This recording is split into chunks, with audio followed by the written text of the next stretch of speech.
ایک حدیث ہے سنن ابی داؤد کے اندر، جامعہ ترمذی کے اندر، کہ حضرت معاویہ رضی اللہ تعالیٰ عنہ کے دور ملوکیت کے اندر مسلمانوں اور رومنز کے درمیان ایک ٹریٹی تھی۔ جنگ یرموک کے فوراً بعد اسی سال جنگ قادسیہ میں اللہ تعالیٰ نے پرشین امپائر بھی مسلمانوں کی جھولی میں ڈال دی۔ کچھ حصہ رومن امپائر کا باقی تھا، وہ جزیہ دینے پر سیدنا عمر کے دور میں آمادہ ہو گیا اور اسی وجہ سے ان کی سروائیول ممکن ہوئی۔ بہرحال وہ حضرت معاویہ رضی اللہ تعالیٰ عنہ کے دور میں ان کے ساتھ جو ایک پیس ٹریٹی تھا، جب اس معاہدے کے پورا ہونے کا وقت قریب آیا اور وہ ریگولرلی معاہدہ اپ ڈیٹ ہو جاتا تھا،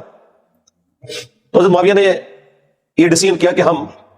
ان کے بارڈر پہ لا کے پہلے ہی فوج بٹھا دیں گے، جیسے ہی وہ ڈیٹ پوری ہوگی یک لخت ان پہ حملہ کریں گے اور ان سے ان کے علاقے چھین لیں گے۔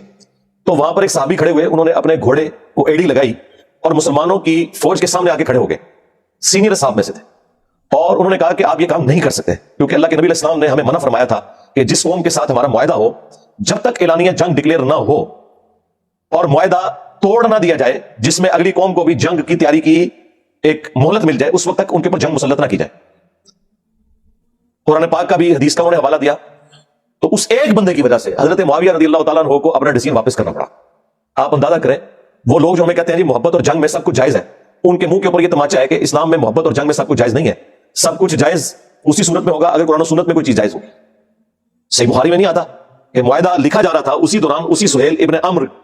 کا بیٹا ابو جندل مسلمان ہو کر بیڑیوں میں جکڑا ہوا وہاں پہ آ گیا۔ انہوں نے کہا نہیں، آپ کمٹ کر چکے ہیں کہ اگر ہماری طرف سے کوئی بندہ آپ کے پاس آئے گا آپ اسے واپس کریں گے، اور آپ کی طرف سے کوئی بندہ آئے گا ہم واپس نہیں کریں گے۔ اگرچہ یہ اس وقت وہ زیادتی کر رہے تھے، لیکن نبی علیہ السلام نے اس عہد جو کہ ابھی ٹرانزیشن پیریڈ میں تھا، ڈاکومنٹیشن فائنل نہیں ہوئی تھی، آپ نے ایکسپٹ کر لیا، اور آپ صلی اللہ علیہ وآلہ وسلم نے ابو جندل کو دعا دی اور کہا کہ ٹھیک ہے تم چلے جاؤ۔ آپ نے تو نہیں فرمایا کہ محبت اور جنگ میں سب کچھ جائز ہے، آپ نے کہا ٹھیک ہے میں اب یہ معاہدہ کر چکا ہوں۔ خیر اللہ تعالیٰ نے اس میں سے کیا خیر نکالنی تھی، انا فتحنا لک فتحا مبینا، صلح حدیبیہ کو تو